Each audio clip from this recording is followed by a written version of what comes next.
स्वागतम। आज या ठिकाणी आपण इयत्ता 12वी सन 2021-22 इयत्ता 12वीच्या शुभेच्छा समारंभासाठी इथं एकत्रित झालेलो आहोत। मी सर्व मान्यवर, सर्व विद्यार्थी, शिक्षक, शिक्षकेतर कर्मचारी सर्वांचं शब्दसुमनांनी स्वागत करतो। आज या कार्यक्रमाला आपल्याला मान्यवर म्हणून अतिशय महनीय व्यक्ती, कनिष्ठ महाविद्यालयीन शिक्षक महासंघाचे माजी उपाध्यक्ष माननीय शंकरराव कोकितकर सर इथं उपस्थित झालेले आहेत। विद्यालयाचे पर्यवेक्षक माननीय संजय सानप सर यांना विनंती करतो की त्यांनी पुष्पगुच्छ देऊन त्यांचं स्वागत करावं। शिक्षकांची कुठल्याही जिल्ह्यातल्या आणि राज्यातल्या काही अडचण असेल, त्यांच्या नोकरीच्या संदर्भात काही समस्या निर्माण झालेल्या असतील तर राज्य स्तरावरती आणि विभागीय स्तरांवरती सरांनी लक्ष घालून त्या शिक्षकांचे प्रश्न सोडवलेले आहेत। हे आमच्यासाठी केलेलं खूप मोठं योगदान, ते न विसरता येण्यासारखं आम्हाला, म्हणजे एक विद्यार्थी म्हणून, सर्वसामान्य वाचक म्हणून किंवा सुजाण नागरिक घडावा म्हणून एक वाचन संस्कृती त्यांनी निर्माण करण्यासाठी वेगवेगळ्या ठिकाणी वाचनालयाचे अभिनव उपक्रम, हे वाचन प्रेरणा दिन वगैरे अलीकडे आपण साजरे करतोय। परंतु सर सेवेत आल्यापासून सरांनी विद्यार्थ्यांनी आणि परिसरातल्या लोकांनी जास्तीत जास्त वाचन केलं पाहिजे। वाचनानं आपलं ज्ञान वाढतं, वाचनानं आपल्या बुद्धीचा विकास होतो, वाचनानं माणूस विचारी बनतो, हे त्यांनी ओळखलेलं होतं आणि ते पटवून देण्यासाठी प्रत्यक्षात जास्तीत जास्त विद्यार्थी कसे या संस्कृतीत चळवळीत जोडले जातील यासाठी त्यांनी मेहनत घेतली। हे झालं वाचन संस्कृतीचं। त्यानंतर नाट्य संस्कृतीच्या बाबतीतही विविध ठिकाणी त्यांनी प्रयोग, एकांकिका असतील किंवा विद्यार्थ्यांना तसं नाट्य संस्कृती आपल्याकडे रुजावी म्हणून त्यांनी प्रयत्न केलेले आहेत। हे त्यांचं खूप मोठं काम सरांच्या बाबतीत आहे। एकूणच सिंधुदुर्ग जिल्ह्याची जी काही सांस्कृतिक जडणघडण आहे त्यामध्ये खारीचा वाटा उचलण्याचं काम आजपर्यंत सरांनी केलेलं आहे आणि रिटायर झाल्यानंतरही ते काम सरांकडून चालू आहे। आणि कदाचित तुम्ही लहान असाल, मागच्या 5 वर्षापूर्वी सर आपल्याकडे इथे येऊन गेलेले आहेत। तुम्ही जर आमच्या शाळेतले विद्यार्थी असाल, हायस्कूलचे, तर कदाचित त्यांनी केलेलं भाषण तुम्हाला आठवत असेल, मलाही आजही आठवते। बरीच वाक्य अजूनही माझ्या जशी लक्षात आहेत। सर जे काय म्हणत होते तुम्हाला मार्गदर्शन करताना ते सांगतील, तुमची अजून सुरुवात आहे। आता माझ्याकडची असणारी गाडी बघून, माझ्याकडचे असणारे पैसे बघून तुम्हाला जगायचं नाही, ह्या गोष्टी तुम्हाला भविष्य काळात येणारच आहेत तुमच्याकडे। कदाचित माझ्याकडे जी गाडी आहे त्याच्यापेक्षा वेगळं काहीतरी भव्य दिव्य तुमच्याकडे अजून काही वर्षांना असणार आहे। कारण मी माझ्या गुरुजींकडे बघायच्या त्यावेळेला त्यांच्याकडे सायकल असायची, काही गुरुजी चालत यायचे, नंतरच्या काळात काही गुरुजींकडे स्कूटर वगैरे त्या काळात होती, ती आली, पण फार रेअर दिसायची। विद्यार्थ्यांकडे, शिक्षकांकडे फार गाड्या किंवा असं काय नव्हतं। आज परिस्थिती बदललेली आहे। आमच्याकडे आता इतक्या टू व्हीलर लागत आहेत की पार्किंग कुठे करायचं हा एक समस्या पुढे भविष्य काळातली निर्माण होते। मग आता हे विद्यार्थ्यांकडे जर इतक्या गाड्या असतील तर भविष्य काळात अजून तुम्ही त्याच्यापेक्षा फॉर्च्युनर सारखी गाडी घेऊन फिराल। बाकी परीक्षेचं म्हणाल तर तुम्ही टेन्शन घेतलेलं नाही आहे। परीक्षेनंतर जे काही आउटलेट आहेत, वारंवार मी एक समुपदेशक या शाळेचा म्हणून तुम्हाला सांगितलेलं आहे।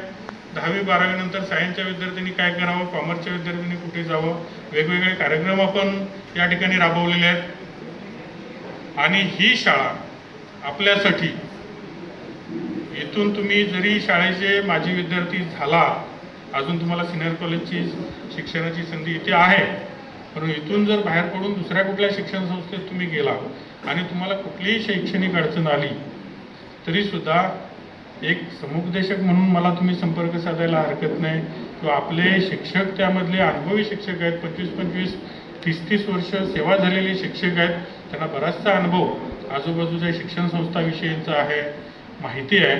त्यांना माहिती विचारा। सगळ्याच गोष्टी तुमच्या पालकांना माहीत असतील किंवा तुमच्या आजूबाजूच्या लोकांना माहीत असतील त्याची खात्री देता येत नाही। जाऊन तुम्हाला ॲडमिशन घेताना काही आर्थिक अडचण येत असेल तरी तुम्ही संपर्क साधा, आमच्या संस्था त्यासाठी तयार आहे। तुम्हाला बँक लोन करून देण्यापासून अजून तुम्हाला फी भरण्यासाठी काही अडचण येत असेल तर संस्थेचे आमचे संचालक मंडळातील सदस्य आहेत, ते ॲक्टिव्ह आहेत। अशा बहुसंख्य विद्यार्थ्यांच्या, बऱ्याच विद्यार्थ्यांचा आम्ही बँक लोन वगैरे करून दिलेला आहे। किंवा बँक मॅनेजर वगैरे आपल्या शाळांना भेटी देतात, आम्ही त्यांना भेटत असतो. त्यामुळे बँकेतून एखाद्या ठिकाणी तुम्हाला समजा लाखभर रुपये फी भरायची गरज निर्माण झालीच आणि तुमच्याकडे पैसे नाहीत म्हणून तुमचं पुढचं शिक्षण थांबलं, असं होता कामा नये. कुठलीही अडचण असू दे, शिक्षण घेण्यासाठी जी अडचण मी सांगतोय त्या अडचणी संदर्भात नक्कीच तुम्ही आमच्या शिक्षकांना आणि संस्थेच्या लोकांना भेटायला काही हरकत नाही. मी जरा जास्त बोललेलो आहे, त्याच्यापेक्षा आता मी जास्त न बोलता पुढील कार्यक्रमात तुम्हाला बोलायचं आहे आणि तुम्ही बोलून झाल्यानंतर आपले प्रमुख पाहुणे जे आहेत कोकितकर सर ते बोलणार आहेत. तर जास्तीत जास्त विद्यार्थ्यांनी इथे येऊन उत्स्फूर्तपणे आमच्याकडून काही चुका झाल्या असतील, प्रामुख्यानं चुका, आमच्याकडचे काही दोष असतील तर लगेच आम्हाला शिक्षा होणार नाही असं मी उपाध्यक्षांची परवानगी घेऊन तुम्हाला सांगतो. परंतु आमच्यात जर काही सुधारणा करायची असतील भविष्य काळात, काय शिकवलं पाहिजे, कसं झालं पाहिजे. आता 2 वर्षात तुमचा संपर्क आमच्याशी फारसा आला नाही. गेल्या वर्षी फार कमी दिवस आपलं कॉलेज झालं, यावर्षी 2-3 महिने झालेलं आहे. त्यामुळे कदाचित तुम्हाला आमच्या उणिवांचा अंदाज आला नसेल. तर ज्या काही चांगल्या वाईट गोष्टी असतील त्या मनमोकळेपणे बोला. मार्क तुमचे देऊन झालेले आहेत. तोंडी दान उडवली, आपल्या देशालाही काही सोडले नाही या कोरोनाने. पण अतिशय व्यवस्थित अतिशय संकटाला सामोरे जाऊन आपल्या या 12वीच्या विद्यार्थ्यांनी कॉलेजमध्ये येऊन शिक्षण घेतलं.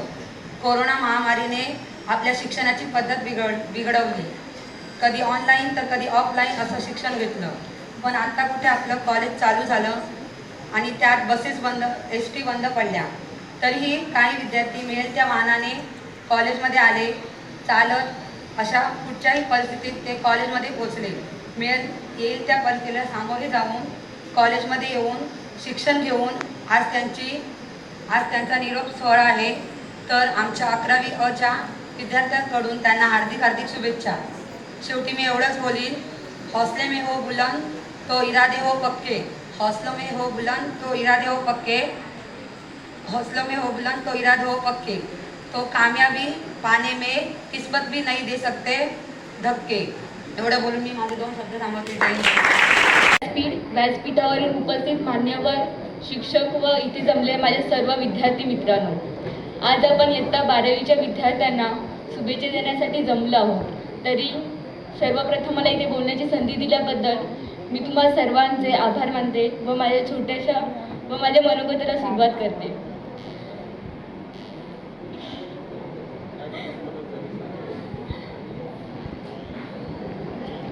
देताना शब्द दाटून आले, निरोप तुम्हाला देताना शब्द दाटून आले, पाऊलं बाहेर रेंगाळणार मन नाही, शुभेच्छांचा सण आहे. निरोपाचा क्षण नाही, शुभेच्छांचा सण आहे. पाऊलं बाहेर पडताना रेंगाळणारं मन आहे. मला आज असे वाटत आहे जसे काहीतरी सुटून जात आहे, काहीतरी नाही, खूप काही सुटत आहे.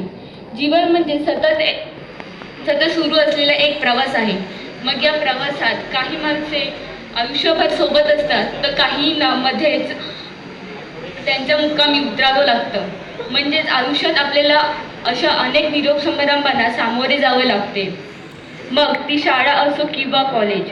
अशा भावनिक क्षणी आपल्याला आपल्या जीवलगांना निरोप देण्यासाठी शब्दांची गुंफण करणंही कधी कधी कठीण जातं.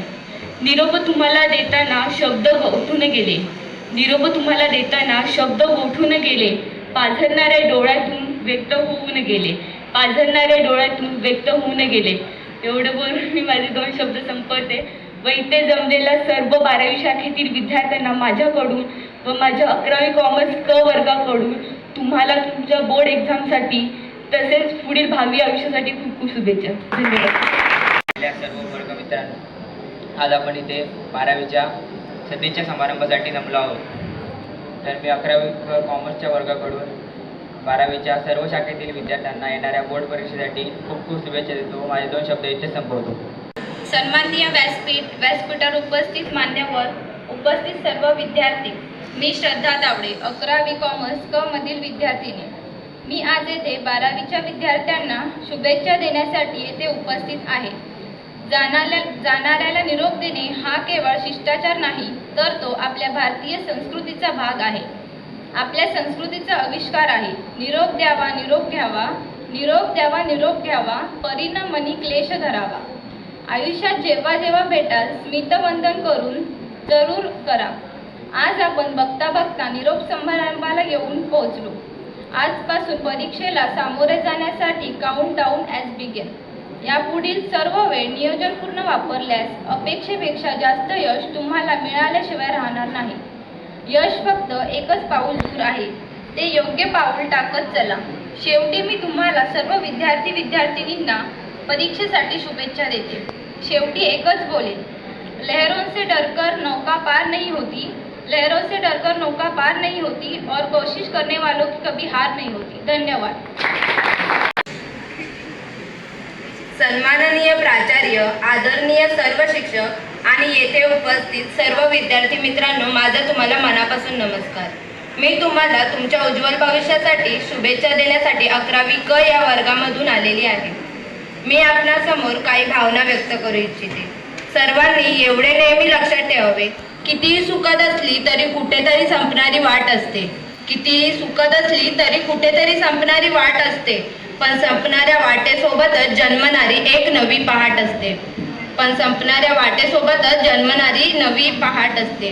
तेव्हा आजचा हा निरोपाचा सोहळा आपल्यासाठी संपणारी वाट न ठरता उज्ज्वल भविष्याची नवी पहाट ठरावी या शुभेच्छा. जाता जाता एकच सांगेन, जाता जाता एकच बोलेन, उडत्या पाखरांना परतीची तमा नसावी, उडत्या पाखरांना परतीची तमा नसावी. नजरेत नेहमी नवी दिशा असावी, नजरेत नेहमी नवी दिशा असावी.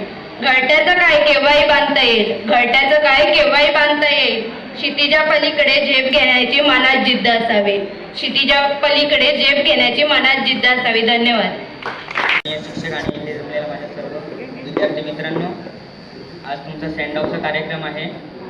तुम्हा सर्वांचा या पुढील कार्यक्रम आयुष्य खूप महत्त्वाचं असणार आहे. त्यामुळे या पुढील आयुष्यासाठी तुम्हा सर्वांना माझ्याकडून व माझ्या 11वी सायन्सच्या वर्गाकडून बेस्ट ऑफ लक व खूप खूप शुभेच्छा. धन्यवाद. Very fast. Today, we just like our parents said it would. So I hope all of you have enjoyed each moment which we have spent together, because no matter how much you want, we can't bring back those days. Dear teacher, what we are here today is because of you. The knowledge that you imparted to us is most valuable thing in our lives. I am thankful for all your efforts. Today we say our goodbyes, but as Winnie the Pooh said, how lucky am I to have something that makes saying goodbye so hard. I hope this has been an enjoyable time. Wish you a good luck for all your life. Thank you. Respected Principal Sir, Chief Guest and respected teachers and other staff members and my dear friends. As you all are aware that we have assembled today to celebrate a very special event. I am extremely thankful to the management, my dear fellow friends, for giving me this opportunity to deliver the farewell speech. While I am excited, but I am also feeling sad that we will be leaving our college now. This place has been like the second home for us, where we have spent most of our time. The teachers have been extremely kind and they always supported us throughout our learning phase. Thank you.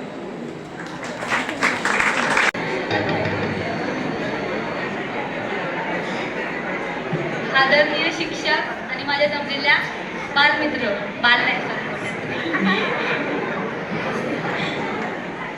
शाळेतून 2 वर्ष झाली. 2 वर्ष कुठची 6 महिने पण नाही झाले, कारण आम्हाला काय अनुभवायलाच नाही भेटलं. थोडंफार भेटलंय पण ठीक आहे, छान वाटलं. चांगले मित्र भेटले, चांगल्या मैत्रिणी भेटली, श्रावणीसारखी बेस्ट फ्रेंड भेटली, वरुणकर सरांसारखे चांगले सर भेटले. चांगले सर म्हणजे माझे आवडते शिक्षक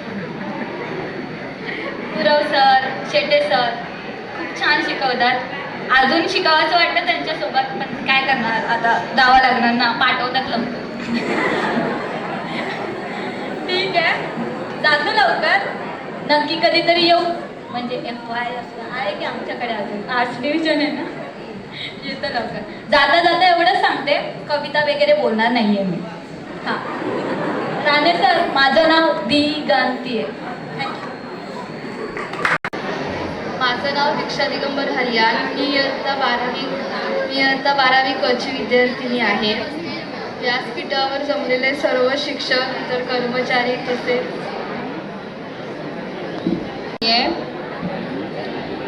सहवास सुटला म्हणून सोबत सुटत नाही. सहवास सुटला म्हणून सोबत सुटत नाही आणि नुसता निरोप दिल्याने नाते तुटत नाही.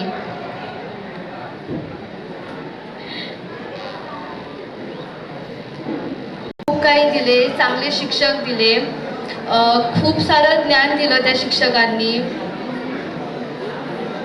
विचारधारा आहे ती अशी आहे की our way may change but not our hearts. Our way may change but not our heart, but life may lend us apart but our memories will link up together.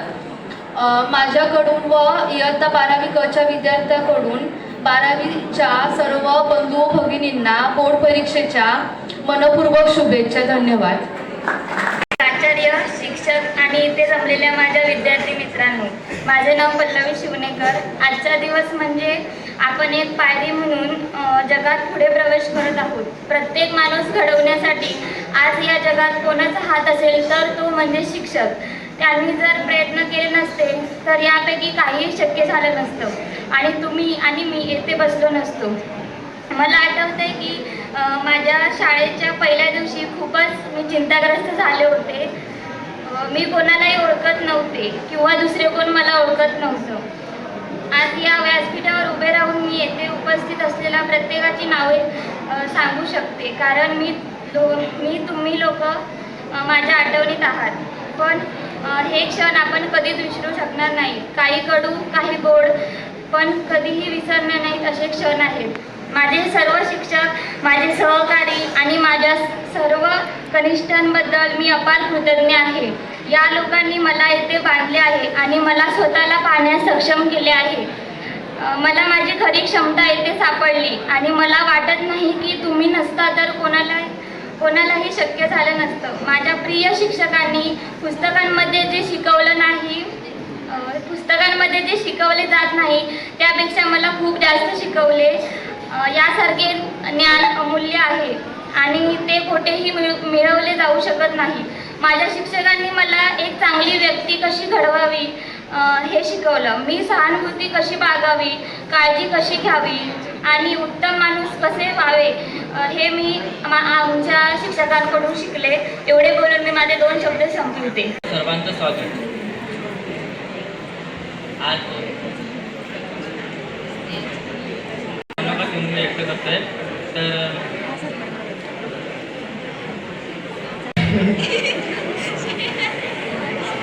सगळे सर खूप चांगले आहेत आणि बोलायचं गेलं तर म्हणजे मला खूप आवडलेलं सर तर मी तुम्हाला सांगतो तर आपल्या ज्युनियर कॉलेजचे मुख्याध्यापक अकिवाटे सर आणि आपले सानप सर मला खूप आवडले. त्यांचा स्वभावही खूप छान आहे आणि आमचे वर्ग शिक्षक शेट्टे सर यांच्याकडून खूप म्हणजे चांगलं शिकण्यासारखं आहे आणि आदर्श घेण्यासारखं आहे की प्रत्येक व्यक्तीचा आदर केला पाहिजे आणि सर्वांशी नीट बोललं पाहिजे आणि एखाद्याशी उद्धट न बोललं पाहिजे आणि सर्वांशी हसत खेळत एखाद्याचं काही अडलं असेल तर कसं त्याच्या मनातून काढावं हे फक्त सानप सरांना जमतं आणि आमच्या कोणत्याही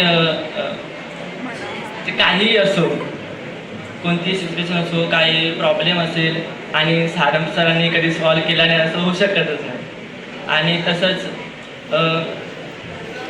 कॉलेजचे खूप खूप आभार आणि आमच्या शिक्षकांचे खूप खूप खूप खूप आभार की प्रत्येक गोष्टीमध्ये ते आम्हाला सपोर्ट करतात आणि मार्गदर्शन तर खूप चांगल्या प्रकारेच करतात.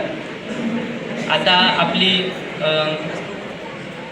सेमिस्टर एक्झाम होती तेव्हा एसट्या वगैरे बंद होत्या, आपल्याला येण्याला त्रास व्हायचा खूप, तर त्यांनी आपल्या गावाजवळ सेंटर आणलं.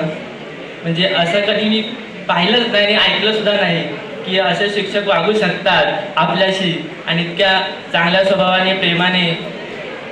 तर खूप म्हणजे 1ली पासून ते 12वी पर्यंतचं शिक्षण मला आता या 2 वर्षात खूप चांगलं अनुभवायला मिळालं आणि खूप खूप चांगलं शिकायला मिळालं. 7वी पर्यंत तुम्हाला माहितीच असेल की आपण किती मोठे झालो तरी आपल्याला आपलं बालपणीचं शिक्षण हे खूप आठवतच राहतं. तसंच त्यानंतर हायस्कूलमध्ये गेलो, मुंबईला होतो हायस्कूलमध्ये, तर तिथे गेल्या गेल्या तर सगळं नवीनच होतं. कुणाशी काय बोलावं ते कळत नाही आणि आपण गावचा विद्यार्थी असल्यामुळे तर खूपच तरी पण काय नाही, मित्र बनवायची सवय माझी खूप चांगली आहे, पटकन बनवतो मित्र, त्यामुळे काय अडचण आली नाही. त्यानंतर तिथे पण खूप शिक्षक चांगले होते. शिक्षक मला खूपच चांगले मिळाले आणि खूप चांगले बोलणारे सुद्धा मिळाले. नंतर 11वीमध्ये मी गेलो. म्हटलं आता मराठी मीडियममध्ये शिकलोय आपण, जरा काहीतरी नवीन केलं पाहिजे म्हणून इंग्लिश मीडियममध्ये ॲडमिशन केलं. तर तिथे गेलो मी, मला खूपच म्हणजे असं घाबरल्यासारखं वाटायचं. म्हणजे तिथे कोणच आपला मित्र नाही, काही नाही, खूप मुलं होतं, मोठं कॉलेज होतं आणि इथे जसे शिक्षक बोलतात तर ते तसे तिथे कोणच बोलत नव्हतं. कारण मुंबईत तुम्ही गेला असाल, तुम्हाला माहिती आहे वेळेला खूप किंमत आहे. तिथे 5 मिनटं सुद्धा आपण कोणाला तरी विचारलं बाबा हे कुठे आहे ते कुठे, ते आपल्याकडे असे बघतात की आपण खूप मोठा गुन्हा केलाय असं. तर आणि मग तो अनुभव खूपच म्हणजे माझ्या वाईटच होता. पण माझ्या जीवनात असं आहे की जे होतं ते चांगल्यासाठीच होतं. आता ते झालं, मग नंतर मला असं वाटायचं की इथे खूप कंटाळा आलाय, कॉलेज नको इथे करूया, आणि लॉकडाऊन पण होणार होतं.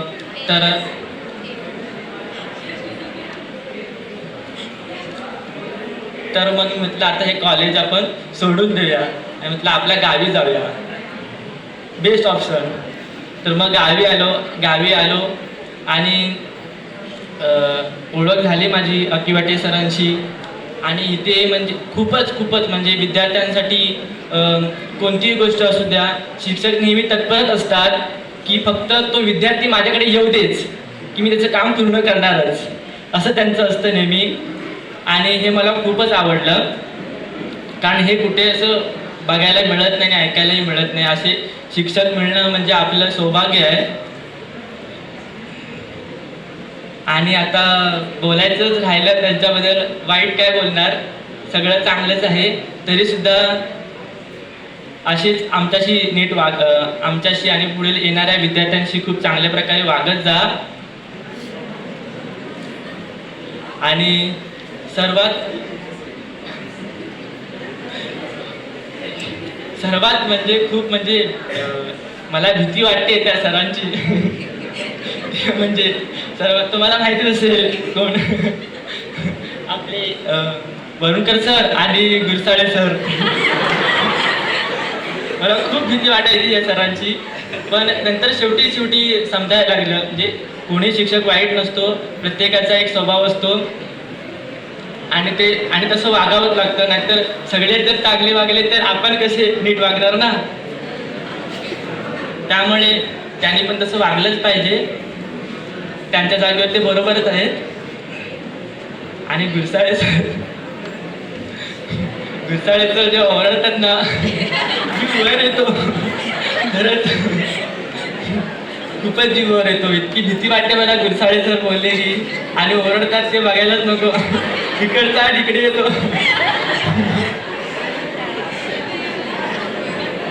बाकी सगळे अजून काय बोलणार, खूप आमचे राणे सर तर एकदम कॉमेडी सारखे हसत असतात. आणि शेट्टे सर तर इतके भारी शिकवतात की सांगायलाच नको त्यांचं काही. गाणी वगैरे आपल्याला बोलून दाखवतात चांगलं, आणि प्रत्येक डाऊट असेल तो लगेच क्लिअर करतात. आणि आतापर्यंत आम्हाला ओरडलेच नाही ते कधी, आम्ही कधी लेट झालो किंवा आलो नाही कॉलेजला. दरवेळी आम्हाला समजून घेतलं, सानप सरांसारखं. असं सर्वांना समजून घ्या. बस करू चालेल. एवढंच बोलून मी माझे 2 शब्द संपवतो. आणि हो थांबा, सर्वांना तुमच्या पुढील वाटचालीसाठी खूप खूप शुभेच्छा. आणि चांगले खूप प्रयत्न करा, खूप शिका, मोठे व्हा आणि आपल्या कॉलेजचं नाव, आपल्या सरांचं नाव मोठं करा. सरांनी आपल्यासाठी स्पर्धा परीक्षांचं मार्गदर्शन फ्रीमध्ये केलं. खूप चांगली गोष्ट, अभिमानाची गोष्ट आहे. असं कोण करत नाही. तुम्ही जर पुढे गेलात 12वीच्या नंतर तर तुम्हाला कळेल की ह्यासाठी किती पैसे घेतात. खूप म्हणजे 50,000 ही कमीत कमी फीस झाली. 50,000, 1 लाखाच्या वरती कितीही ते म्हणतील तशी आपल्याला फी द्यावी लागते क्लासेसची. माझा मित्र वगैरे ते करत होते तर ते मला सांगायचे, त्यामुळे मला खूप म्हणजे त्याच्याबद्दल माहिती आहे. आणि आपल्यासाठी फुकट त्याचा उपभोग घ्या.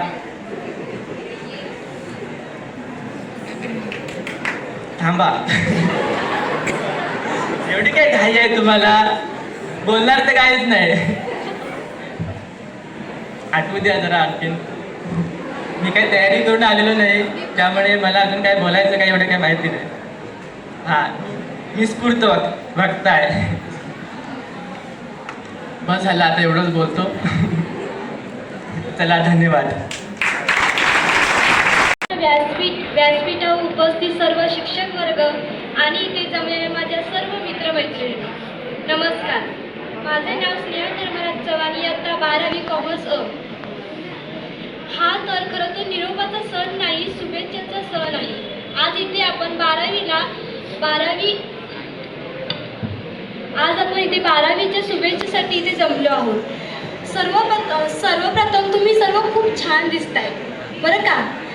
आणि इथे जमलेले माझे सर्व शिक्षक वर्ग ज्यांनी आम्हाला 11वी 12वी हे 2 वर्ष खूप चांगले शिकवलं, ते म्हणजे Gunsale sir, Shete sir, Gurav sir आणि वरुणकर सर. या सर्वांचे खरं तर मी खूप ऋणी आहे. आणि वर्ग शिक्षक या नात्याने मी शेट्टे सरांबद्दल एक कविता बोलते. ती म्हणजे शून्यातून शून्य उरला राहिला शून्य, शून्यातून शून्य उरला राहिला शून्य. आणि शेट्टे सरांसारखे वर्ग शिक्षक आम्हाला लाभले, हेच आमचे पुण्य.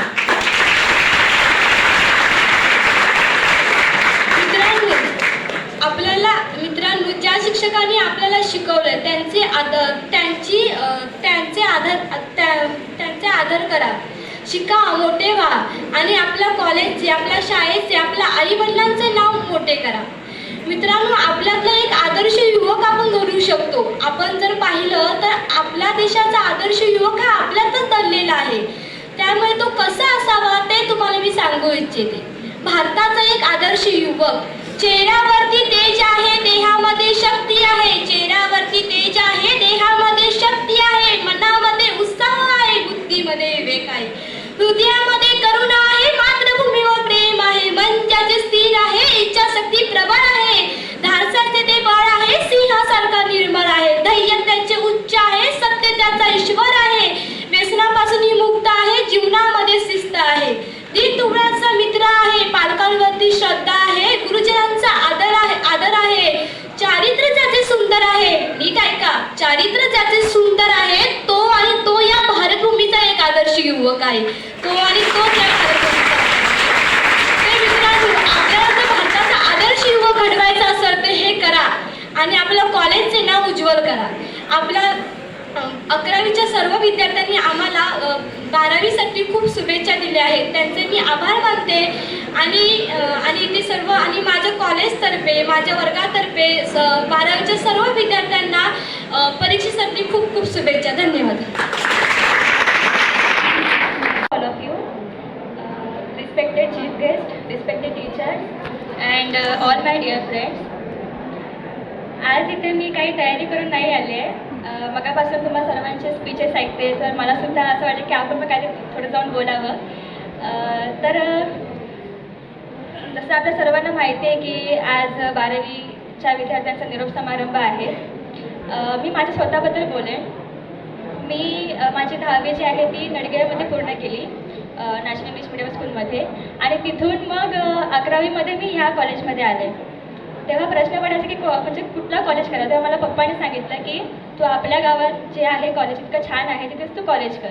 कारण माझे पप्पासुद्धा याच कॉलेजमध्ये शिकून गेले, माझी मम्मीसुद्धा याच कॉलेजमध्ये होती. सो 11वीमध्ये आल्यावरती जेव्हा पहिला लेक्चर होता तेव्हा सर्वजण नवीन नवीन वाटायचे आणि प्रत्येकाला खूप लांब लांब बसवलं गेलं होतं, कारण तेव्हा कोविडची सिच्युएशन होती. त्यामुळे खूपच म्हणजे आपण म्हणतो ना, नर्वस खूप फील होत होतं मला. म्हणजे अरे कोण आपलं ओळखीचं नाही, शिक्षक पण आपले म्हणजे ओळखीचे नाही, कसं काय होणार आपलं. मग नंतरला हळूहळू जसे लेक्चर होत गेले, महेंद्र मॅडम आम्हाला शिकवायला आल्या, काळचे मॅडम आम्हाला शिकवायला आल्या, नंतर करांटे सर आले. करांटे सरांना बघून मी आधीच घाबरले होते, कारण म्हणजे त्यांना बघून असं वाटतं की हे सर खूप स्ट्रिक्ट असणार आहेत आणि त्यांची शिकवणी पण तशीच एकदम स्ट्रिक्ट आहे. पण नंतर जेव्हा आपण म्हणजे त्यांना मी जेव्हा एक डाऊट विचारायला गेलं तेव्हा ते इतकं सुंदरपणे ते समजवतात की जसं की आपण म्हणतात ते नारळ कसा असतो की बाहेरून कडक आणि आतमधून नरम असतं, तसं करांटे सरांचं आहे. आणि नंतरला 11वीमध्ये इतकी काही बॉन्डिंग नव्हती, पण 12वीमध्ये जेव्हा आम्ही आलो तेव्हा आमच्या म्हणजे मित्रमैत्रिणींमध्ये एक बॉन्डिंग तयार झाली. परत शिक्षकांमध्ये आणि आमच्यामध्ये बॉन्डिंग तयार झालं. आणि आता असं वाटते की हे असं म्हणजे पुढे अजून चालत राहावं, हे थांबू नये असं वाटतं. खूप सुंदर सुंदर अनुभव मिळाले या कॉलेजमध्ये, खूप सुंदर काही काही शिकायला मिळालं. मला कधी कधी असं वाटायचं की म्हणजे कंटाळा यायचा लेक्चर्सचा, की किती वेळ लेक्चर करायची, म्हणजे लगातार लेक्चरच्या पाठी लेक्चर.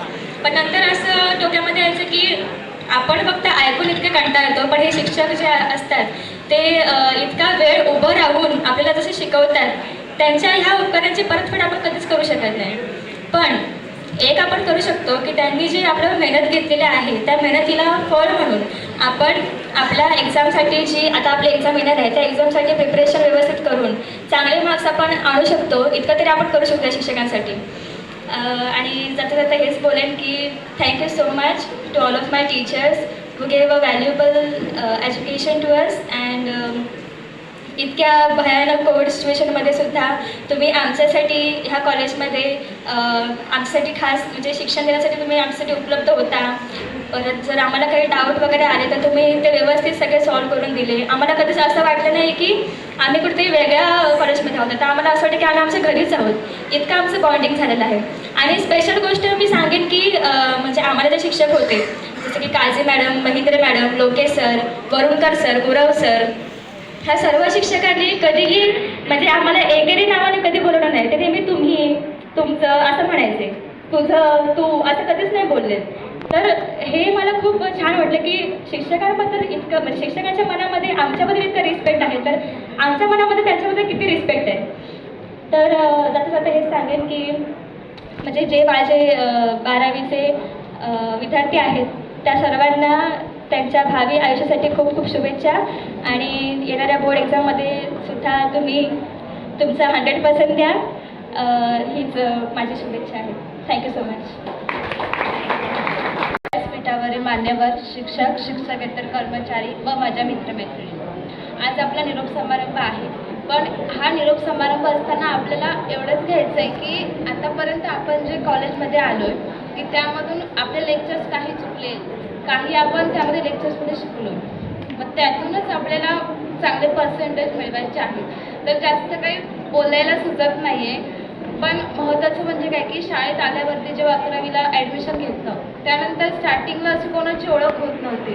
पण आमचे त्या क्लास टीचर आहेत टेक्निकलच्या रायबाकर मॅडम, यांनी आम्हाला व्यवस्थितपणे समजून घेतलं, गायडन्स केलं. त्या पद्धतीने Mangle madam, Sawant sir, Varunkar sir, Shinde sir पण होते, ते तर खूप छान पद्धतीने आम्हाला शिकवायचे. जे जर समजत नसेल तर ते व्यवस्थितपणे आम्हाला सांगायचे. त्यानंतर कदम मॅडम आल्या, त्यांनी पण आम्हाला व्यवस्थित प्रकारे सगळं समजून घेतलं. आमचे डाऊट्स असतील तर ते क्लिअर केले. तर त्यांच्याबद्दल बोलणं म्हणजे शब्दच उरत नाही. पण जाता जाता एक छोटीच कविता बोलीन की शाळेचा हा निरोप आता, आले मन आठवणी भरून, मैत्री प्रेमाने भिजले मन, डोळे गेले अश्रुधाराने भरून. निरोप तुमचा घेताना लागे ठेच उरी, निरोप तुमचा घेताना लागे ठेच उरी, तुम्ही दिलेले ज्ञान हीच जन्माची शिदोरी, हीच जन्माची शिदोरी. Thank you sir. मी आता 12वी कॉमर्समध्ये शिकतो. आता जे बोलायचे ते काय सगळे बोलूनच गेले, काय सांगता झालं नाही. मी एवढं सांगेन एक क्षण, एकदा आमचा गुरुसाई सरांचा तास होता, तो ऑफ होता. बाजूला सायन्सचा वर्ग होता, मग तिथे गुरव सरांचा तास होता वाटतं. मग मी त्यावर गेलो आणि बसलो गुरव सर आले. नंतर मग काय माझी काही हिंमत होत नव्हती जायची वर्गात. सर असल्यामुळे काय सरांची भीती असणारच ना, काय म्हणतील. सायन्सच्या वर्गात बसलोय, कॉमर्सचा विद्यार्थी, ते कसं काय म्हणजे जायचं. आता मला भीती वाटायला लागली. बसलो तिसऱ्या बेंचेसवर बसलो. सर मला ओळखतात गुरव सर, 12वी कॉमर्समध्ये आहे. पण सरांनी असं मला नाही सांगितलं की तू इथून जा, सायन्सचा वर्ग सुरू आहे, मी शिकवतोय, तू इथून जा, असं काय बोलले नाही ते मला. आणि मी बसलो. सर मराठी शिकवत होते. मराठीचा एक धडा घेतलेला, विंचू चावला हो, तो घेत होते, ते शिकवत होते. आणि मी बसलो इथे. मग सर शिकवत होते तसं मला पण म्हणजे चांगलं वाटत होतं. सर शिकवत होते, आम्हाला शेट्टी सर शिकवतात, ते पण चांगले शिकवतात. पण सर शिकवत होते तेव्हा जरासं वेगळं वाटत होतं. शेट्टी सर काय शिकवत असतं, त्यामुळे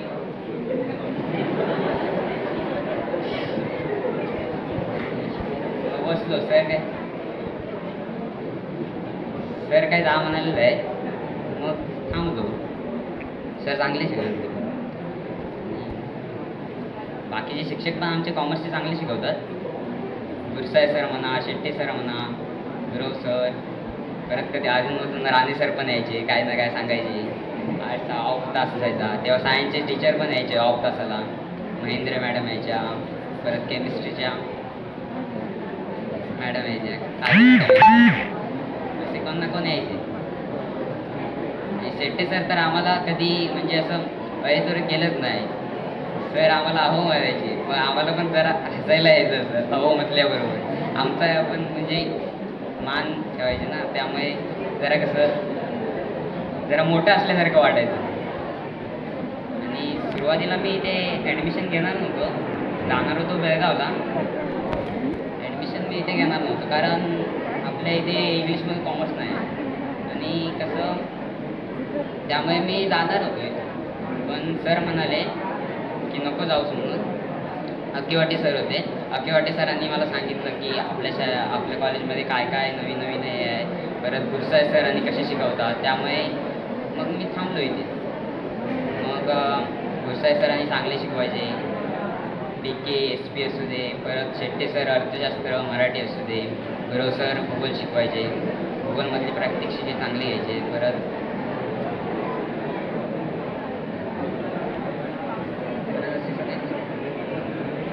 चांगले होते. परत गुरसाय सर आमच्यासाठी जे ऑनलाईन लेक्चर चालू होतं तेव्हा ते लॅपटॉपवर घ्यायचे. सगळे शिक्षक मोबाईलवर घ्यायचे, तर सर आमच्यासाठी लॅपटॉपवर घ्यायचे. आणि लॅपटॉपवरून ते कंटिन्यू करायचे, क्लासेस असू दे. आणि कधी म्हणजे असं त्यांनी जास्त ऑनलाईन लेक्चर कसे असतात म्हणजे असं वाटत नाही की आपण शिकतोय वगैरे, असं वाटतं की यूट्यूबवरचा कोणतरी व्हिडिओ बघतो.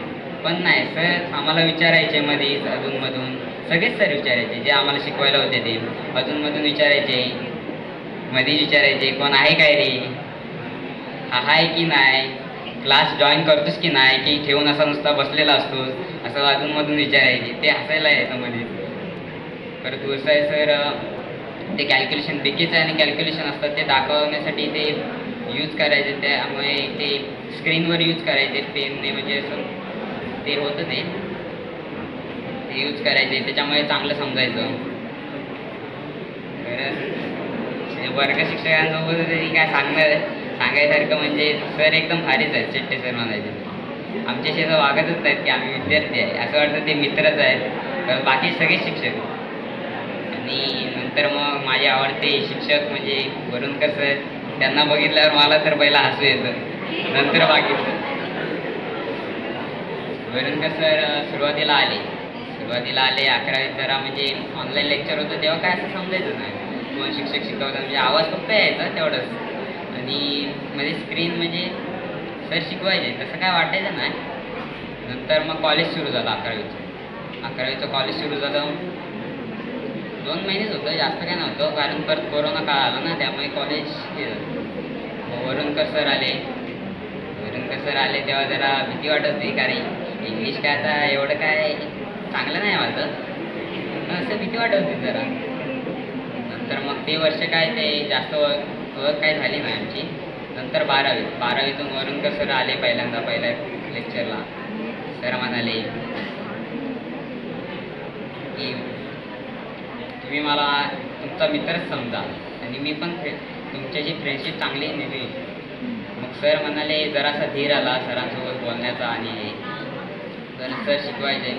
परत त्यांनी आमचं ग्रामर आणि खूप चांगलं घेतलं, डिटेल घेतलं. जे लास्टपासूनचा पॉईंट होता ना, म्हणजे सुरुवातीपासूनचा तो लास्टपर्यंत त्यांनी आम्हाला सगळे नोट्स असतील जे काय असेल ते सगळं त्यांनी हे केलं. परत शेट्टे सरांनी प्रत्येक कॉन्सेप्ट आम्हाला समजावून सांगितलं अर्थशास्त्राची. असं वाटलंच नाही की म्हणजे काय मराठीत असल्यामुळे काय चुकतंय असं काय वाटलंच नाही. आणि बाकीचे शिक्षक पण यायचे काय ना काय सांगायचे लाईफविषयी आपल्या, म्हणजे आपण कसं जगलं पाहिजे, कसं राहिलं पाहिजे. लाईक गुरसाई सर तर बघितलं नाही ते की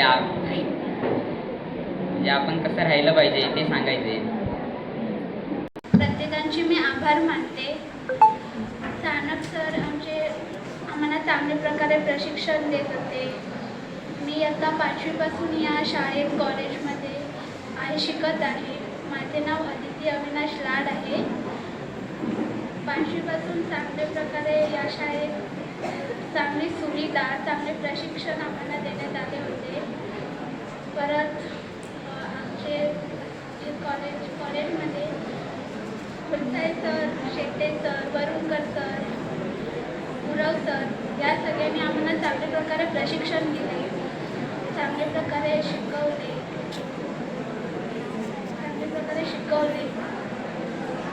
मी बाकी मला इथे बोलण्याची संधी दिली याचे मी खूप आभार मानते. जाता मी एकच वाक्य बोलते. तुम्हाला निरोप देताना मन आले भरून ईश्वराकडे एकच प्रार्थना करते, तुम्हाला यश मिळू दे भरभरून. First of all, a very good morning to all of you, respected chief guest, respected principal sir, and all my dear friends. As we all know, today we are here gathered for the farewell function of 12th standard. So, first of all, I would like to thank Mr. Principal sir, Mr. Akiwadi sir, and Sanap sir because they always support us. Also, I would like to thank to all my teachers who teaches us. They taught us in very good way. They always encourages us and support us. And the most important thing is that they always show us the bright way. And at last, I would like to wish the best luck to all the 12th standard students for their HSC board examination and for their further life. And thank you so much for giving me such a golden opportunity to speak here. Thanks a lot. Thank you very much.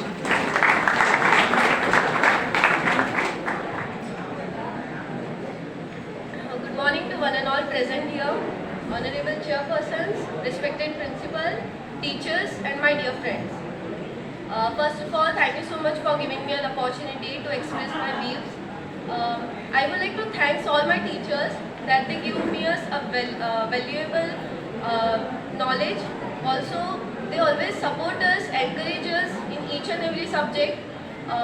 My science teachers, Kasi ma'am, Mahindra ma'am, Karande sir, Loke sir, Gurav sir, Varunkar sir, if we were having any doubt, they were always there to solve our doubt. I never get bored in anyone lectures, so it was a very valuable time of there for us. Also, Loke sir is class teacher for 11th and 12th standard 2 years. So, in any situation, Loke sir was always there to support us, and they were always solving our doubts, our problems. Then I would like to give a best luck to all my companions who are giving to give a HSC exam. So give your best, all the best to all of you. And even in this pandemic situation, our teachers are trying their best to give us a quality and better education, because doctors are saving the world, but teachers are those who are shaping the world. Thank you so much.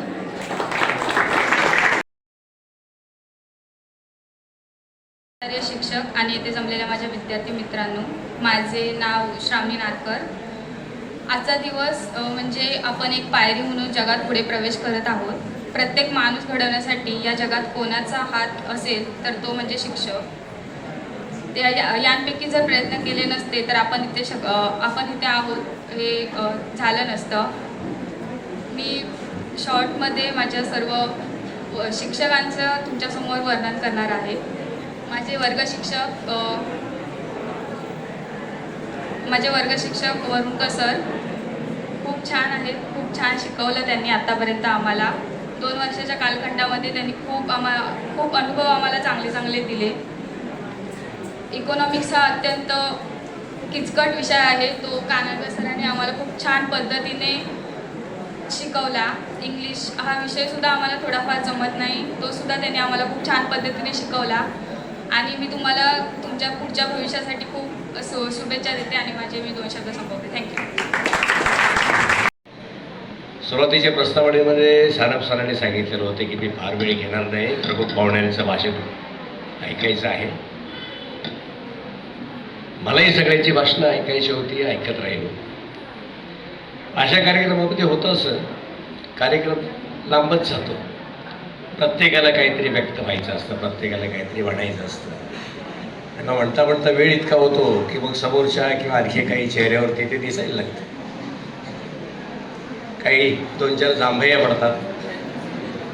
मित्रांनो, जांभई देताना समोर काहीतरी धरत चला, म्हणजे अशी काहीतरी एखादी वही, रुमाल. कारण जांभई इन्फेक्शियस असते. जे बघतात त्यांनाही जांभई येते, लक्षात आलं. तेव्हा ते करत चला.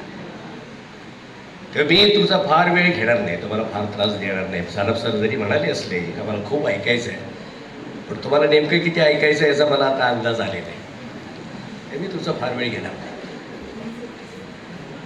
तर सुरुवातीलाच 2 पैकी सुमारे 1.5 वर्ष व्हर्च्युअल किंवा ऑनलाईन शिक्षण घेतलेली तुमची पहिली पिढी येणाऱ्या परीक्षेमध्ये उत्तमच का उत्तुंग यश मिळेल अशी शुभेच्छा आधीच देतो. पण या शुभेच्छा देताना एक सूचना, एक सल्ला, कारण म्हणजे या कार्यक्रमात सल्ले देऊ नये, पण मी देतो. सल्ला असा आहे की मी गेली जवळजवळ 40 वर्ष या क्षेत्राशी संबंधित आहे. म्हणजे तुमच्यापेक्षा माझा अनुभव खूप मोठा आहे.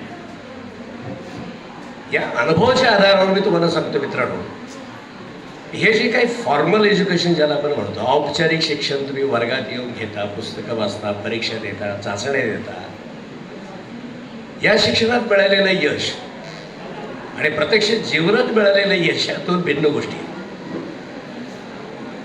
या परीक्षेत मिळणारं अपयश हे आयुष्यातलं अपयश कधी असत नाही. जरा आजूबाजूला पहा. मी काही वर्षापूर्वी असा एक सर्वे घेतला होता माझ्या पद्धतीने की बोर्डाच्या 12वीच्या परीक्षेमध्ये जे टॉपर्स असतात, टॉपला आलेले, 1ला 2रा क्रमांक वगैरे असणारी मंडळी जातात कुठे शेवटी. ते माझ्या असं लक्षात आलं होतं की हे जे टॉपर्स आहेत ते कोणी IIT जॉईन करतात, कोणी MBBS कॉलेज जॉईन करतात आणि मग उत्तम व्यवसाय सुरू करतात किंवा प्रशासनामध्ये बडे अधिकारी होतात वगैरे वगैरे. पण यांचं नाव पुढे कधी येत नाही, याने काही प्रसिद्धी मिळत नाही. कुठल्या तरी कोपऱ्यामध्ये आपला व्यवसाय करतात, कुठल्या तरी काय छोट्या ऑफिसमध्ये किंवा मोठ्या ऑफिसमध्ये काम करतात, रिटायर होतात, घरी बसतात. पण जी मंडळी मिडिओकर असतात 10वी-12वीच्या परीक्षेमध्ये जेमतेम पास झालेली, जेमतेम कॉलेजला स्पर्श केलेली, कोणी इंटरमिडिएट गेला सोडला, कोणी 12वी गेला घरात बसला, काहीतरी आपली शेती वगैरे तो करत बसला, अशी मंडळी नेते होतात. आणि मग ही नेते मंडळी ह्या सगळ्या टॉपर्सवरती राज्य करतात. ही आजची परिस्थिती नाही. टाळ्या वाजवायला हरकत नाही, टाळ्या घेणारच वाटते. सांगण्याचा हेतू हा की जरी 2 वर्षापैकी 1.5 वर्ष तुम्हाला शिक्षकांपासून लांब राहून अभ्यास करावा लागत असला, त्यातून येणाऱ्या समस्या काय काय असू शकतील त्याची मी कल्पना देखील करू शकत नाही. तरी जेमतेम 6 महिने तुम्ही कॉलेजमध्ये येऊन जो काय अभ्यास केलेला आहे या शोधनीवरून तुम्हाला नक्की चांगलं यश मिळेल. याचं कारण असं, मी या शिक्षणाच्या सगळ्या स्तरात काम केले, जसं सानप सरांनी सांगितलं. म्हणजे अभ्यासक्रम तयार करणं, परीक्षेची मशिनरी तयार करणं, परीक्षक, मॉडरेटर, चीफ मॉडरेटर, या सगळ्या अवस्थेतून गेला असल्यामुळे एक त्यातलं एक गुपित तुम्हाला सांगतो. बोर्डाची इच्छा असते की सर्वच्या सर्व मुलांना पासच करावं. म्हणून तर तुम्हाला इतके सगळे मार्क दिलेले आहेत ना आधीच, परीक्षेआधीच. त्यातही पुन्हा कमी पडत असेल तर ते कसे वाढवायचे याची सूचना मी चीफ मॉडरेटर किंवा मॉडरेटर असताना माझ्या परीक्षकांना द्यायचो. हे सर आहे म्हणजे हे इंटरनेट असणारे आमच्या सगळ्यांची इच्छा असते की परीक्षेला बसलेले सगळे 100च्या 100% विद्यार्थी पासच व्हावेत. आणि तरी 2-4 जे नापास होतात त्याला काही इलाजच नसतो आमचा कोणाचाच. तर तुम्ही त्याची भीती बाळगण्याचं कारण नाही. आम्ही सगळी मंडळी परीक्षेची सगळी व्यवस्था तुम्हाला पास करायलाच बसलो आहोत. हां, मग तुम्हाला जर टॉपर व्हायचं असेल तर जरा एक्स्ट्रा इफर्ट्स घ्यावे लागतात. विशेष प्रावीण्य जर तुम्हाला दाखवायचं असेल तर एक एक्स्ट्रा इफर्ट्स घ्यावे लागतात. तेव्हा पुन्हा एकदा तुम्हाला आधीच सुरुवातीच्या या भाषणामध्ये मी सदिच्छा देतो, शुभेच्छा देतो. आणि नंतर भाषणाच्या योगामध्ये विसरून जाईल म्हणून मी सानप सर आणि हे सगळे तुमचे व्यवस्थापक अध्यक्ष यांचे यासाठी आभार मानतो की मला पुन्हा एकदा या तरुणाईसोबत संवाद करण्याची संधी मिळते. मित्रांनो, ही ऊर्जा तुमच्यामध्ये जी दिसते ही आता, या ऊर्जेचे साक्षात्कार मागाशी मी अनेक वेळा पाहिले. तुमचा जे एखादा मित्र किंवा मैत्रिणी ते बोलत असताना तुम्ही कसे तादात्म्य व्हायचात, तुमच्या चेहऱ्यावर कसे भाव बदलायचे, भाषण जरा त्याचं कुठे अडखळलं तर तुम्ही कसे डिप्रेस व्हायचात, तुम्ही कसे निराश व्हायचात, भाषण उत्तम झाले की तुमचे चेहरे कसे बोलायचे, ती मुलगी बोलली किती छान प्रतिसाद दिलात तुम्ही. हा जो काय तुम्ही कनेक्टेड राहिलेत ना या 2 पैकी 6 महिने, 2 वर्षापैकी 6 महिने, त्याचा तो परिणाम आहे. आणि यातून निर्माण होणारी ही ऊर्जा मित्रांनो प्रचंड. I always respected it. मी माझ्या शिक्षकांचं प्रशिक्षण घेताना किंवा बोलताना मी नेहमी सांगायचो की नशिबावर समजा की तुम्हाला 11वी-12वीच्या वर्गाला शिकवायला मिळतं. आणि ही ऊर्जा अशी आहे की या वर्गाला शिकवणारा माणूस कधी म्हातारच होत नाही, तो नेहमी तरुण राहतो. ही तरुणपणाची ऊर्जा ही तुमच्या गटातून, या तुमच्या वर्गातून आम्हाला मिळते. आणि हे तुमचे आमच्यावर फार मोठे उपकार असतात. आणि आता माणूस 50 ओरडला की तो उताराला इतक्या जोरात लागतो की तो 60पूर्वी 70-80 पार केल्यासारखं दिसायला लागतो. पण या वर्गावरती काम करणारी मंडळी ही कधी म्हातारी होत नाही. हे तुमचे उपकार आहे. म्हणून मी सानप सरांचे आणि या व्यवस्थापनाचे आभार मानतो. त्यांनी मला तुमच्याशी संवाद साधण्याचा ही संधी दिली. आता आपण जरा तुमच्या भवितव्याबद्दल बरंचसं सांगितलं गेलं. त्या भवितव्याबद्दल मी काय सांगणार नाही, सल्ला तर देणार नाही, उपदेश तर अजिबात करणार नाही, कारण त्याची गरज नाही. कारण तुम्ही आता ग्लोबल सिटीजन ज्याला म्हणतात, वैश्विक नागरिक वगैरे तुम्ही झालेला आहात. तुमचा संपर्क संपूर्ण विश्वाशी, विश्वातल्या सगळ्या घडामोडी तुमच्या हातात, तुमच्या छोट्याशा मोबाईलमध्ये असतात. आणि त्यामुळे मग कधी कधी असं जाणवतं की आमच्या पिढीपेक्षा तुमच्या पिढीकडे खूप माहिती आहे, खूप माहिती, नवी नवी माहिती अपडेट तुम्ही राहता. आणि तुमची ही क्षमता इतकी प्रचंड आहे की नव्या गोष्टी तुम्ही फार लवकर स्वीकारता. तेव्हा हे स्वीकारताना काही गोष्टी मगाशी सहज कोणीतरी उल्लेख केला, काही आपल्या हातून चुका होत जातात. एक पूर्वी आमची एक पिढी अशी होती तिथे बाबा वाक्यम प्रमाणम मांडलं जायचं. जे वडीलधारे सांगतात, गुरुजी सांगतात, सर सांगतात, तो शेवटचा शब्द असला पाहिजे आणि ते अंतिम सत्य असलं पाहिजे, अशा श्रद्धेने आम्ही शिकायचो. आणि त्यामुळे आपला एखादा मुद्दा समजावून सांगताना आम्ही सांगायचो त्या पुस्तकात लिहिलेलं आहे, या वेदात लिहिलेलं आहे, त्या इतिहासात लिहिले, या पुस्तकात लिहिले, त्या पुस्तकात लिहिले, म्हणजे अक्षरात जे जे आहे ते परम सत्य आहे असं गृहीत धरून आम्ही शिकायचो. आता परिस्थिती बदलली. आता एखादं सत्य स्वीकारताना तुम्हाला ते चक्षुर्मयी सत्य, म्हणजे डोळ्याने दिसणारं सत्य तुम्हाला हवं असतं. आणि ते दिसतं तुम्हाला तुमचे लॅपटॉप किंवा तुमचे मोबाईल यावर तुम्हाला प्रत्यक्ष दिसतं. नुसतं वाचून समाधान मांडण्याचे दिवस आता संपले. इतकी ॲडव्हान्स्ड परिस्थिती तुमच्याकडे उपलब्ध झाली. नशीबवान आहात तुम्ही. या दृष्टीने आमच्या कितीतरी पटीने अधिक नशीबवान तुम्ही आहात. पण हे करताना मित्रांनो 1-2-3 गोष्टी जर आपण पाळल्या ना, तर मगाशी जे म्हणालो ना की शालेय शिक्षणापेक्षा शाळेच्या बाहेरचं शिक्षण तुम्हाला घडवतं, तुम्हाला उभं करतं, तुम्हाला यशस्वी किंवा अपयशी करतं. तर शाळेच्या बाहेरचं हे शिक्षण तुमच्या हातामध्ये आहे, तुमच्या परिसरामध्ये आहे, तुमच्या आजूबाजूला आहे, ते नीट समजून घ्या. म्हणजे त्याची परीक्षा कधी द्यावी न लागू, लागू न लागू, पण तेही अतिशय महत्त्वाचं आहे. मात्र ते घेताना ते डोळसपणे घेता आलं पाहिजे, अंधपणे घेतलं जाऊ नये. मोबाईलवरती जी जी माहिती येते ती सगळी सत्य असली पाहिजे, ती परम सत्य असलं पाहिजे असं कृपया गृहीत धरू नका. व्हॉट्सअपवरती आपण चॅटिंग करतो, कधी कधी व्हॉइस कॉल करतो किंवा व्हिडिओ चॅटिंग करतो. व्हॉट्सअप तुम्हाला प्रॉमिस देत असतं की हे this is end to end encrypted. ऐक वाचत असेल तुम्ही, हे खूप सिक्युअर आहे, it is end to end encrypted. यावर विश्वास ठेवू नका. कारण मोबाईलवरती नेटवरती तुम्ही जी जी ॲक्टिव्हिटी करता ती कुठल्या तरी एंडला मॉनिटर केली जाते. हे कोणीतरी पाहत असतं, हे कोणीतरी पाहिलं जातं. हे साधी गोष्ट आहे. एखाद्या गुन्ह्यामध्ये जेव्हा एखादा गुन्हेगार अडकतो तेव्हा त्याच्या मोबाईलची सगळी हिस्ट्री सापडते ना. व्हॉट्सअपवरचे त्याचे सगळे कार्यक्रम काय असतील ते, फेसबुकवर तो काय करत असतो हे सगळं सापडतं. मला इथे एक शब्द कधी असे अनुभव काही वेळेला आले. मी कुठेतरी फेसबुकचं पेज ओपन केलेलं असताना मग आमच्या घरामध्येच कौटुंबिक बाबीवरती काही चर्चा करतो आणि बोलता बोलता मी म्हणतो की अरे हा साबण काही बरोबर नाही, आपण साबण बदललं पाहिजे, तो साबण बदलला पाहिजे. आणि पुढच्या 2 दिवसामध्ये त्या साबणाच्या जाहिराती यायला लागतात. तुम्हाला अनुभव आला की नाही मला माहिती नाही. पुढच्या 2 दिवसात त्या साबणाच्या जाहिराती मला यायला लागतात. पण मी कोणाशी बोललेलो नाही, फेसबुकवर काही लिहिलेलं नाही. आमच्या घरामध्ये चर्चा करताना फेसबुक ओपन असताना मी जेव्हा एखाद्या साबणाबद्दल बोलतो तेव्हा त्या साबणाच्या जाहिराती मला कशा येतात. मी कॉलेजमध्ये असताना 1984 नावाची जॉर्ज ऑर्वेलची कादंबरी वाचलेली होती. त्या कादंबरीमध्ये त्याने बिग बॉसची कल्पना मांडलेली होती. राज्य जर करायचं असेल, लोकांच्यावरती जर सत्ता ठेवायची असेल तर लोकांवरती 24 तास नजर ठेवली पाहिजे. म्हणून ते बिग बॉसने अशी व्यवस्था केलेली असते की प्रत्येकाच्या घरामध्ये जो दूरचित्रवाणी आहे त्या दूरचित्रवाणीला एक कंपल्सरी कॅमेरा बसून घेतला जातो. आणि मग तुमच्या घरामध्ये ज्या ज्या ॲक्टिव्हिटी चालतात ते कुणीतरी बसून बघायचं आणि त्यानुसार मग लोकांची मतं विचारली जायची, लक्षात घेतली जायची आणि त्यानुसार ते राज्य करायचे. समजा कोणी सरकारविरुद्ध बोललेला असं कुणी काही उच्चार केला संध्याकाळी त्याच्या घरी पोलीस यायचे, त्याला उचलायचे. सरकारच्या धोरणावर कोणी घरातल्या घरात कौटुंबिक मी, माझी बायको, माझी मुलं आम्ही बसून बोलतो बाबा काय हे धोरण काय बरोबर नाही, या युक्रेनवरती हल्ला करता नाही होता रशियाने, आम्ही असं काहीतरी म्हणतो. हेही कुठेतरी ऐकलं जातं तुमचं मत. आणि काय तुमच्या सगळ्या मतांचं अमलगवेषण करून तुमच्यासाठीचं असं धोरण ठरवलं जातं की ज्या धोरणातून धोरण बनवणाऱ्यांचाच फक्त फायदा होतो, तुमचं होत नाही.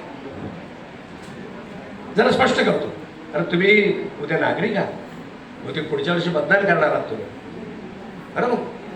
ह्या जबाबदाऱ्या आपण जर समजून नाही घेतल्या तर यातून आपल्या पुढच्या आयुष्याची दिशा ठरत नाही. तर ह्या गोष्टी समजून घेतल्या पाहिजेत. लोक असं म्हणतात की विद्यार्थ्यांना कशाला पाहिजे राजकारण, या अशा विषयामध्ये राजकारण कशाला पाहिजे. हो, राजकारण तर आपलं आयुष्य घडवतं. मी निवडून दिलेले प्रतिनिधी मी काय खावं, किती खावं, मी काय अंगावर लिहावं, किती लिहावं, किती खर्च करावा, किती करू, हे ठरवणारे ते आहेत. माझ्या जगण्यावरती थेट परिणाम ते करत आहेत. मग त्यात लक्ष घातलं पाहिजे. कसं करता येईल, काय काय घडत चाललंय हे फार वेळ घेणार नाही. एक मुद्दा फार महत्त्वाचा आहे जो तुम्हाला सांगणं गरजेचं आहे. कदाचित तुमच्या इकॉनॉमिक्सच्या सरांनी ह्या विषयी सांगितलेला असेल, नसेल सांगितलं असेल तर रिपीट होऊ देत, पण समजून घे. आपल्या देशामध्ये 1992 पासून काही आर्थिक सुधारणा आपण सुरू केल्या. समजून घ्या मित्रांनो, उद्या तुमच्या भविष्यातल्या जीवनाबद्दलची महत्त्वाची माहिती मी तुम्हाला सांगतो. 1992 पासून आपण आर्थिक सुधारणा करून घेतल्या. ग्लोबलायझेशन वगैरे शब्द ऐकलेले असेल तुम्ही, उदारीकरण, वैश्वीकरण हे शब्द तुमच्या कानावर पडलेले असतील. काय आहे हे कधीतरी समजून घेण्याचा प्रयत्न करा.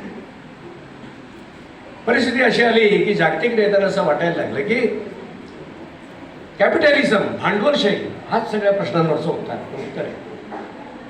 भांडवलशाही. आता भांडवलशाही म्हणजे काय स्पष्ट करावं लागेल का? बहुतेक हा विषय तुमच्या कानावर गेला असेल 12वी पर्यंत असं मी गृहीत धरतो. भांडवलशाही हेच सगळ्या प्रश्नांवरचं उत्तर आहे असं जगभरच्या नेत्यांनी मान्य केलं. मग ते अमेरिका असेल, आणखी कुठे असेल, आणि म्हणजे स्वतःला कम्युनिस्ट म्हणणारे जे देश आहेत त्यांची आपली आर्थिक धोरणे भांडवलशाही पद्धतीने घ्यायला सुरुवात केली. भांडवलशाही म्हणजे असं की त्याच्यामध्ये संपत्तीचं प्रचंड उत्पादन करायचं आणि नफा हे एवढंच एक उद्दिष्ट धरायचं.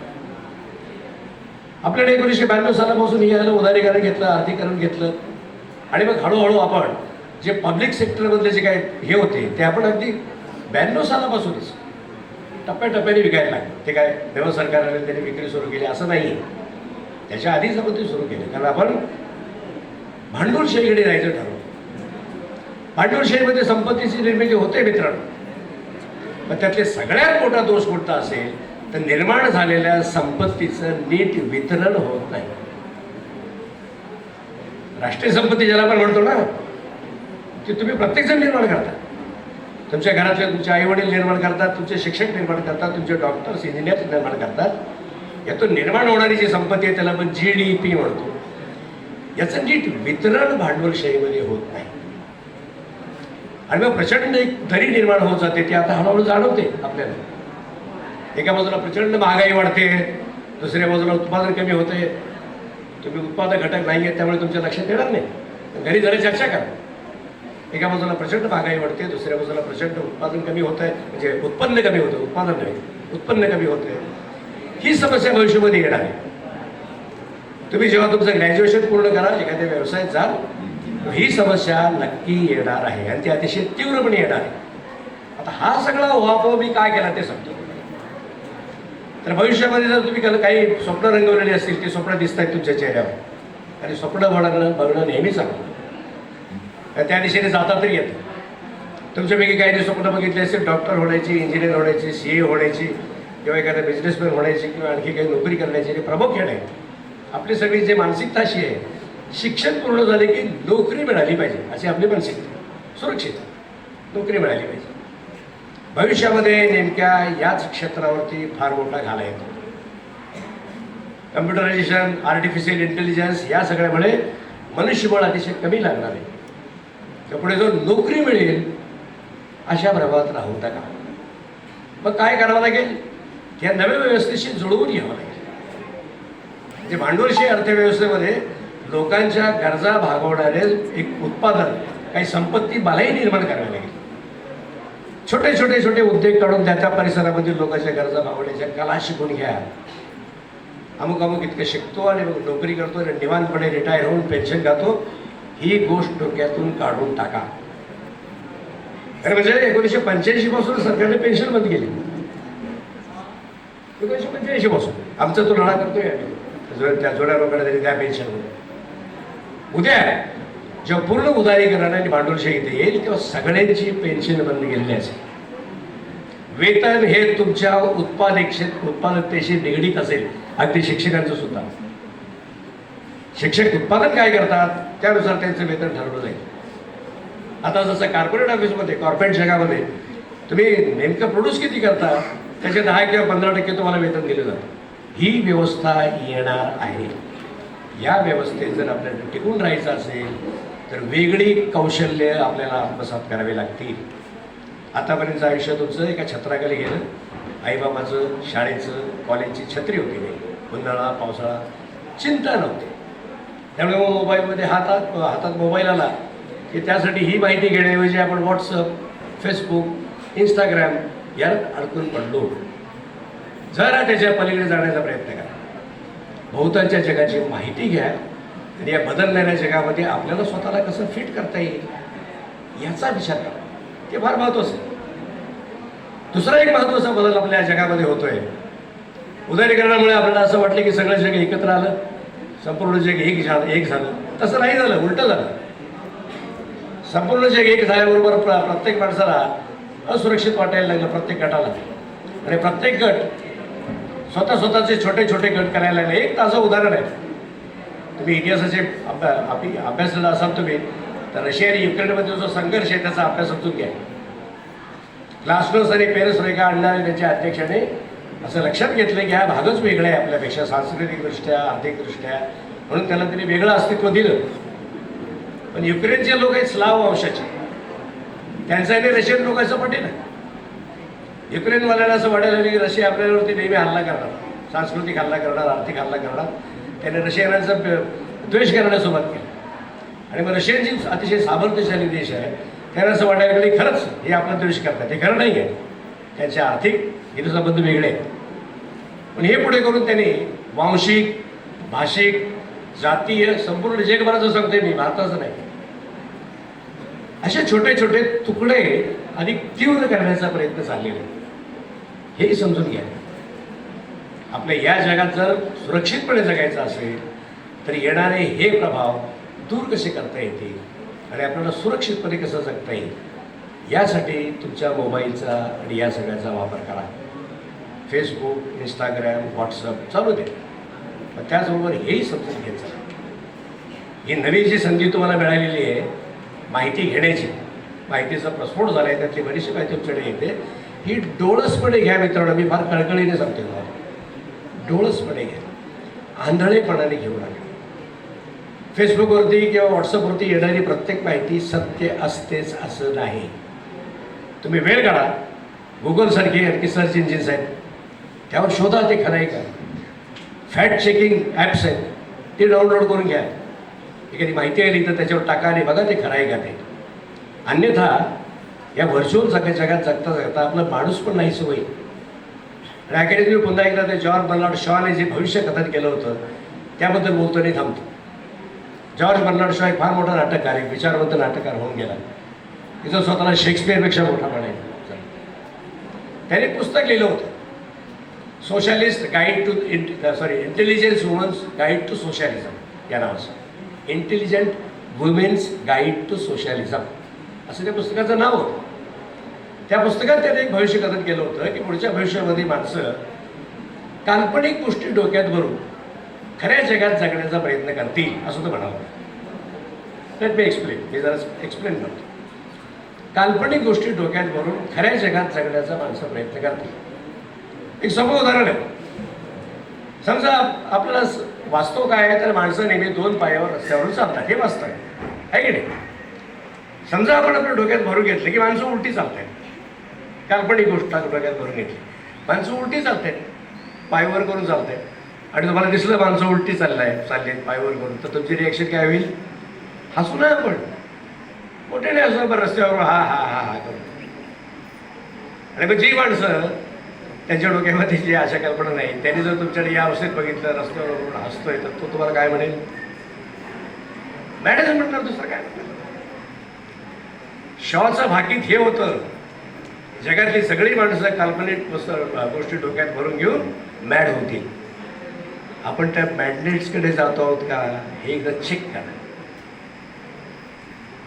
समाज माध्यमातून येणाऱ्या गोष्टी सगळ्या सत्य आहेत, त्यातून येणाऱ्या सगळ्या फिलिंग सत्य आहेत, त्यातून येणारे विचार सत्य आहेत, त्यातून येणारी फिलॉसॉफी सत्य आहे, त्यातून येणाऱ्या भावना सत्य आहेत असं जर आपण गृहीत धरून राहिलो तर शॉने सांगितलेला मॅड माणूस आपणच असो. म्हणून पुन्हा तुम्हाला कळकळीने सांगतोय, तुमच्याकडे येणारे जे माध्यम आहे ते नीट तपासून घ्या. तपासून घेण्याची व्यवस्था त्याच्यातच आहे. वेगवेगळी सर्च इंजिन्स आहेत त्यांचा वापर करा. फॅक्ट चेकिंग ॲप्लिकेशन्स आहेत त्यांचा वापर करा. आलेला एक नवा विचार, नवी भावना तपासून पहा, हे खरं आहे काही समजून घ्या.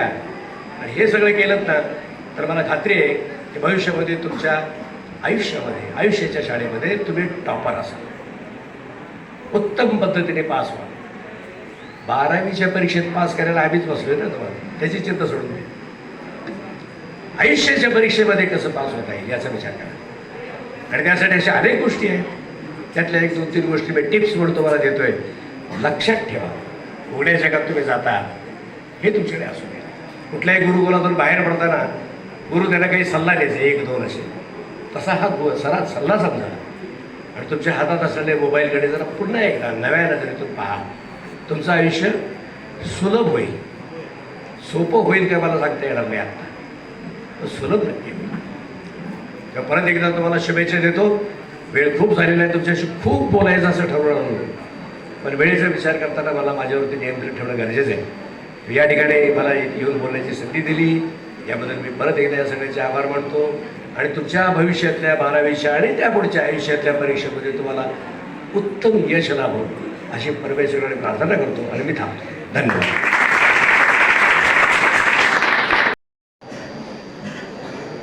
शुभेच्छा समारंभासाठी उपस्थित सन्माननीय व्यासपीठ,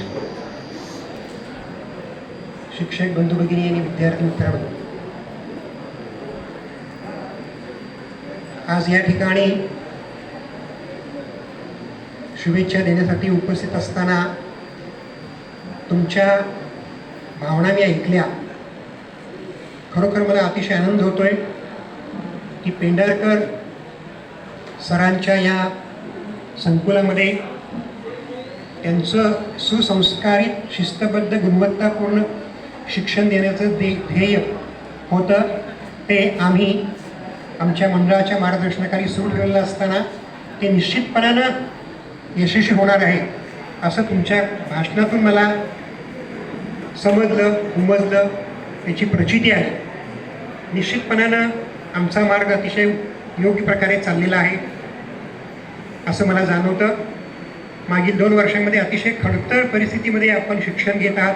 आमचे सगळे सहकारी आपल्यापर्यंत ऑनलाईन ऑफलाईन गृहभेटीतून आपल्यापर्यंत पोहोचून शिक्षण अभ्यासक्रम पूर्ण करण्याचा प्रयत्न केला. आपण त्यातून बाहेर पडलो आहोत. निश्चितपणानं आपल्यामध्ये आत्मविश्वास आता आलेला आहे. अतिशय आत्मविश्वासानं या ऑफलाईन परीक्षेला आपण सामोरे जाणार आहोत. आपण निश्चिंत असावं. आमच्या सर्वांच्या शिक्षणरूपी शुभेच्छा आपल्या सदैव पाठीशी असतील. परीक्षेनंतर निश्चितच आपल्याकडं सिनियर कॉलेज आहे, आपलं स्वागतच असणार आहे. तरीसुद्धा जे विद्यार्थी बाहेर जातील त्यांनी या पेंढारकर सरांच्या संकुलाला कधी विसरायचं नाही, लक्षात ठेवायचं आणि हा जो यज्ञ चाललेला आहे त्या यज्ञामध्ये आपला भविष्यातील वाटा निश्चित आपण उचलावा अशी मला अपेक्षा आहे. सर्वांना पुन्हा एकदा मनापासून शुभेच्छा देतो आणि थांबतो. धन्यवाद. आर्ट्स कॉमर्स ए डिव्हिजनचे जे विद्यार्थी आहेत त्यांनी आपल्या प्रशालेला जे 12वी अचा जो 27 नंबर हॉल आहे त्या हॉलसाठी व्हाईट बोर्ड 8 बाय 4 फूट लांबी रुंदीचा व्हाईट बोर्ड त्यांनी आपल्या प्रशालेला देणगी स्वरूपात दिलेला आहे. तसेच 12वी सी डिव्हिजनचा जो वर्ग आहे त्यांचा जो वर्ग आहे त्या वर्गामध्ये लाईट आणि फॅनची व्यवस्था ते करून देणार आहेत. अशा पद्धतीने त्या विद्यार्थ्यांकडून देणगी आलेली आहे. मी प्रशालेच्या वतीने त्या दोन्ही वर्गाच्या विद्यार्थ्यांचे आभार व्यक्त करतो. यानंतर आमच्या खारेपाटण पंचक्रोशी शिक्षण प्रसारक मंडळाचे अध्यक्ष माननीय प्रवीणजी लोकरे यांना मी विनंती करतो की त्यांनी शुभेच्छापर मार्गदर्शन व्यक्त करावं. 12वीच्या शुभेच्छा समारंभासाठी व्यासपीठावर उपस्थित आजच्या या कार्यक्रमाचे प्रमुख पाहुणे सन्माननीय कोकित सर, या संस्थेचे उपाध्यक्ष राणा धरले, या संस्थेचे सन्माननीय संचालक विजय देसाई, या प्रशालेचे मुख्याध्यापक अतुटे सर, या संस्थेचे सहसेक्रेटरी ए.डी. कांबळे सर, पर्यवेक्षक श्री सन्माननीय सानप सर, ज्युनियरचे सर्व शिक्षक वर्ग आणि आपण सर्व विद्यार्थी, आजच्या या कार्यक्रमाला मी बघतोय तर विद्यार्थी जवळजवळ थोडे सिन्सिअर दिसत आहेत. आज फारच उलट दिसत आहे. मुली सिन्सिअर असतात असं म्हणतात नेहमी, पण विद्यार्थिनीमध्ये फार उत्सुकता दिसते, मला उत्साह दिसतोय. पूर्वीच्या काळी आम्ही परीक्षा ज्यावेळी दिल्या 12वीच्या त्या काळी खूप भीतीदायक वातावरण असायचं. 12वी म्हटल्यानंतर जळजळ वाढायची, पण आजच्या मुलांकडे तसं तेवढं काय जाणीव होत नाही. कारण एका गोष्टीने ती चांगली गोष्ट आहे, ही सगळ्या गोष्टीला फेस करायचं, पण एकदम लाईट घेऊन सुद्धा चालणार नाही विषय 12वीचा. कारण 12वीची परीक्षा दिल्यानंतर तुमच्या हातात जे मार्क लिस्ट मिळणार आहे त्याच्यावर तुमची बुद्धिमत्ता ठरणार आहे. प्रॅक्टिकल बघा याच्याकडे. मार्क्स 35% असतील तर तुम्ही काय कोणाकडे दाखवणार, कुठल्या जाणार ॲडमिशन घ्यायला. तर सगळ्यात गोष्ट मार्क्स महत्त्वाचा आहे. आम्ही किती शुभेच्छा लोकांनी दिल्या, आशीर्वाद दिले, तरी पेपर तुम्हालाच लिहायचा आहे आणि त्यासाठी तुमच्याकडे फार कमी वेळ आहे. अजूनही तुम्ही जर त्याच्याकडे सिरियसने बघितलं नसेल तर काही थोडे दिवस तुमच्याजवळ आहेत. क्रिकेटमध्ये शेवटच्या ओव्हरला फार महत्त्वाचं असतं. 6 बॉल असतात आपल्याकडे आणि बॅट्समनला आपल्या संघासाठी जास्तीत जास्त स्कोअर द्यायचा असतो. तशा प्रकारे तुमच्याजवळ आता थोडेच वेळ आहे आणि येणारा प्रत्येक बॉल, येणारा प्रत्येक विषय, येणारा प्रत्येक दिवस तुम्ही आजही ठरलात तरी तुम्ही जाऊ शकता पुढे. तुमचा स्कोअर तुम्ही वाढू शकता आणि तेच तुमच्यासाठी महत्त्वाचं आहे असं मी या निमित्ताने सांगेन. खरं तर हा शुभेच्छा दिवस किंवा अशी मी तर म्हणेन तुम्ही विद्यार्थ्यांसाठी हा शिक्षकांच्या प्रती असलेल्या प्रेमभावना व्यक्त करण्याचा दिवस आहे. कारण गेली 2 वर्ष तुम्हाला ज्या परिस्थितीतून त्याने शिकवलेलं आहे, फार कठीण परिस्थिती होती. मागील 2 वर्षापूर्वीचा जर काळ आपण आठवला करोनामधला, तर प्रत्येक माणूस घरातून बाहेर पडायला घाबरत होता. अशा वेळी सुद्धा हे शिक्षक सगळे इथं येत होते आणि तुम्हाला ऑनलाईन का असेना शिक्षण देण्याचा परिपूर्ण श्रम घेत होते. त्यासाठी एकदा तुम्ही टाळ्या वाजवल्या पाहिजे.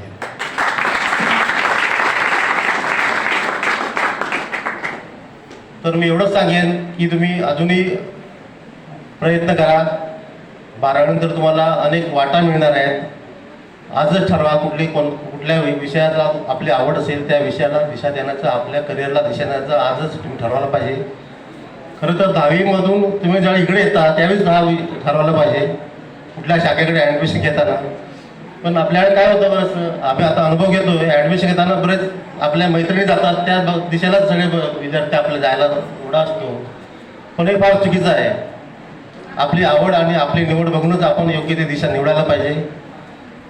आज ती वेळ मला अजूनही वेळ गेली नाही. 12वीनंतर मात्र निश्चितच तुमच्या आवडीला साजेसं असं तुम्ही विषय निवडा आणि त्या तिकडे फोकस करा.